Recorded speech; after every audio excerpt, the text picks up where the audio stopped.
Everyone, welcome to competition galaxy. अगर आप NEET 2024 के एस्पिरेंट हैं या आप तैयारी करना चाहते हैं तो आपको नीट के एग्ज़ाम के लिए क्या क्या चीज़ें इंपॉर्टेंट होती हैं और क्या क्या चीज़ों में इस साल चेंजमेंट किया गया है तो उनके बारे में आपको पता होना चाहिए। देखिए, जो सबसे पहला और बिग चेंजमेंट हुआ है वो हुआ है आपके सिलेबस अपडेट में। काफ़ी सिलेबस हटा दिया गया है, एनसीईआरटी से डिलीट कर दिया गया है और काफ़ी चैप्टर से कुछ टॉपिक्स को भी रिमूव कर दिया गया है।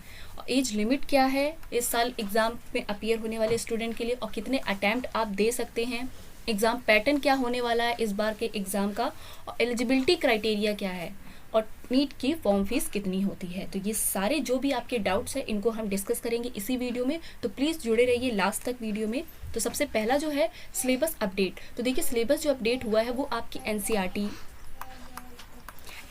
जो है आपकी क्लास 11th और 12th, क्लास 11-12 की जो एनसीईआरटी है उसमें से फिजिक्स, केमिस्ट्री, बायोलॉजी, जो नीट के लिए जो इंपॉर्टेंट सब्जेक्ट होते हैं फिजिक्स, केमिस्ट्री, बायोलॉजी, इन सब्जेक्ट्स में चेंजमेंट किया गया है, चैप्टर्स को डिलीट कर दिया गया है। अब क्या चैप्टर्स डिलीट हुए हैं और कितने टॉपिक्स को रिमूव किया गया है चैप्टर के अंदर से, तो इस पर मैंने डिटेल वीडियो आप बना रखी है, इसी चैनल पर अपलोडेड है, तो आप जाकर उस वीडियो को देख सकते हैं अच्छे से। इसके बाद नेक्स्ट इम्पॉर्टेंट पॉइंट की अगर हम तरफ बढ़ते हैं तो जो सबसे इम्पॉर्टेंट पॉइंट है वो एग्ज़ाम पैटर्न है। तो एग्ज़ाम पैटर्न आपका क्या होने वाला है और कैसा रहा है।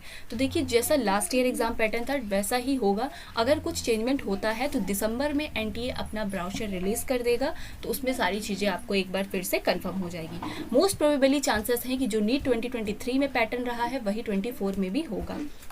तो देखिए, पैटर्न क्या होता है नीट के एग्ज़ाम का। सबसे पहला जो एग्ज़ाम होता है वो होता है आपका टोटल 720 मार्क्स का। ठीक, 720 मार्क्स का होता है जिसमें आपके टोटल 200 क्वेश्चंस होते हैं, जिसमें से आपको 180 क्वेश्चन जो होते हैं वो अटैम्प्ट करने होते हैं। ठीक, 200 क्वेश्चन होते हैं, 180 क्वेश्चन अटैम्प्ट करने होते हैं, 20 क्वेश्चन आप छोड़ सकते हैं। अब ये कैसे होता है इसका पैटर्न, तो देखिए, क्वेश्चन जो 200 क्वेश्चन होते हैं 180 इसमें से अटैम्प्ट करने होते हैं। अब इसका पैटर्न कैसा होता है, तो जो पेपर होता है वो आपका 2 सेक्शन में आता है, एक सेक्शन ए होता है और एक सेक्शन बी होता है। ये जो सेक्शन ए सेक्शन बी है ये तीनों में होता है, फिजिक्स, केमिस्ट्री, बायोलॉजी। ठीक है, तीनों में होता है। तो जो सेक्शन ए होता है उसमें जो होते हैं आपका 35 क्वेश्चन सेक्शन ए में होता है, 35 क्वेश्चन जो होते हैं वो सेक्शन ए में होते हैं और टोटल 15 क्वेश्चन होते हैं सेक्शन बी में। जो सेक्शन ए होता है उसमें 35 क्वेश्चन कंपलसरी होते हैं, अटैम्प्ट करने होते हैं, इसमें कोई भी चॉइस नहीं होती है। जो सेक्शन बी होता है इसमें टोटल आपको 10 क्वेश्चन अटैम्प्ट करने होते हैं, 5 क्वेश्चन की चॉइस होती है, आप छोड़ सकते हैं। ठीक, तो ऐसा ही पूरा आपका फॉलो होता है पूरे पेपर में। ये फिजिक्स का मैंने बताया, ऐसे ही आपका केमिस्ट्री में भी होता है। बायोलॉजी में क्या होता है, बॉटनी, जूलॉजी अलग अलग डिवाइड होकर आता है आपके पेपर में। बॉटनी अलग सेक्शन होता है, मिलेगा आपको, बॉटनी पहले पूछा जाता है, उसके बाद जूलॉजी सबसे लास्ट सेक्शन होता है आपके पेपर का। ठीक, तो बॉटनी में भी आपके 35 क्वेश्चन होते हैं सेक्शन ए से, सेक्शन बी में आपके 15 क्वेश्चन होते हैं। सेम पैटर्न होता है इसमें भी। अब एग्ज़ाम पैटर्न को ये तो हो गया। अब कैसे एग्ज़ाम होता है, तो एग्ज़ाम हमेशा ऑफलाइन ही हुआ है अभी तक, ऑनलाइन कब होगा ये नहीं पता, लेकिन ऑफलाइन ही होता है एग्ज़ाम। पेन पेपर मोड पर होता है जिसमें OMR शीट होती है, आपको बबल फिल्स करने होते हैं। ठीक, ये रहा आपका एग्जाम पैटर्न। 180 क्वेश्चन आपको टोटल अटैम्प्ट करने होते हैं 200 क्वेश्चन में। अगर टाइम की बात करें तो टोटल टाइम जो होता है आपको 3 घंटे 3 आवर्स और 20 मिनट्स। ठीक है, 3 आवर 20 मिनट्स दिए जाते हैं, क्योंकि हमेशा से जब एग्ज़ाम होता था तो वहाँ पर सिर्फ 3 आवर्स दिए जाते थे, लेकिन जब से ये एग्ज़ाम पैटर्न चेंज हुआ है तो यहाँ पर 20 क्वेश्चन और एक्स्ट्रा ऐड हो गए हैं, इसलिए ये 20 मिनट्स आपको एक्स्ट्रा प्रोवाइड किए गए हैं बाय एनटीए। ठीक, अगर इसके बाद हम एलिजिबिलिटी क्राइटेरिया की बात करें तो अगर आप नीट के एग्ज़ाम में अपीयर होना चाहते हैं तो आपकी मिनिमम एज लिमिट जो है वो आपकी 17+ होनी चाहिए। ठीक है, 17+ आपकी होनी चाहिए। जब नीट का फॉर्म आ रहा है उससे पहले आप 17 के हो गए हों। उसके बाद आप फिज़िक्स, केमिस्ट्री, बायोलॉजी से 12th पास आउट हो।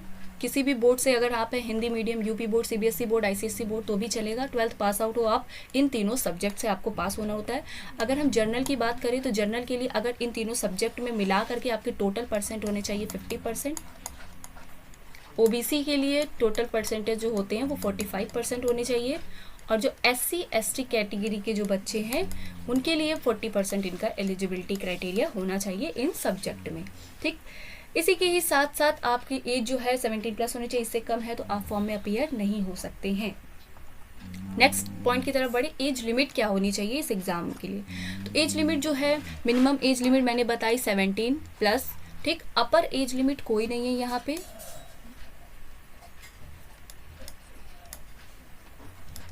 अपर एज लिमिट यहाँ पर कुछ भी नहीं है। और अटैम्प्ट लिमिट की अगर हम बात करें तो यहाँ पर अनलिमिटेड अटैम्प्ट है। फिलहाल एनटीए की तरफ से भी कोई ऐसा अपडेट नहीं आया है कि इसमें कोई अटैम्प्ट लिमिट लगाई गई है, जैसा चलता आ रहा है वैसा ही रहेगा। तो यहाँ पर कोई अटैम्प्ट लिमिट नहीं है, अनलिमिटेड अटैम्प्ट है, आप जितना मन उतने अटैम्प्ट इसमें आप दे सकते हैं। और एज लिमिट भी कोई अपर एज लिमिट नहीं है, बस आपकी मिनिमम 17+ होनी चाहिए, उसके बाद आप जितनी एज के भी हैं आप ये फॉर्म में अपीयर हो सकते हैं। नेक्स्ट अगर हम बात करें फॉर्म फीस की, तो जो फॉर्म फीस है वो जर्नल वाले बच्चों के लिए जो होती है वो आपकी 1700 होती है, और जो ओबीसी कैटेगरी के जो बच्चे हैं उनके लिए 1500, और जो SC ST कैटेगरी के जो बच्चे हैं उनके लिए 1000। फॉर्म जो होता है वो आपको ऑनलाइन फिल करना होता है, और जो फीस पेमेंट होती है वो भी आपकी ऑनलाइन ही होती है, ठीक। तो रजिस्ट्रेशन आपका पूरा ऑनलाइन होता है, पेपर ऑफलाइन होता है, सेंटर पर जा कर के आपको पेपर देना पड़ता है, पेन पेपर मोड पर आपका एग्ज़ाम होता है। तो ये नीट 2024 वाले स्टूडेंट जो अपीयर होने वाले हैं या अपीयर होना चाहते हैं इन फ्यूचर में, तो उनके लिए ये कुछ इन्फॉर्मेशन थी नीट एग्ज़ाम से रिलेटेड। अगर आपको वीडियो हेल्पफुल लगी हो तो प्लीज़ चैनल को सब्सक्राइब करना ना भूलिएगा, और ऐसे ही अपडेटेड और इन्फॉर्मेटिव इन्फॉर्मेशन को जानने के लिए हमारे चैनल को सब्सक्राइब कर लीजिए। And thank you so much for watching my video.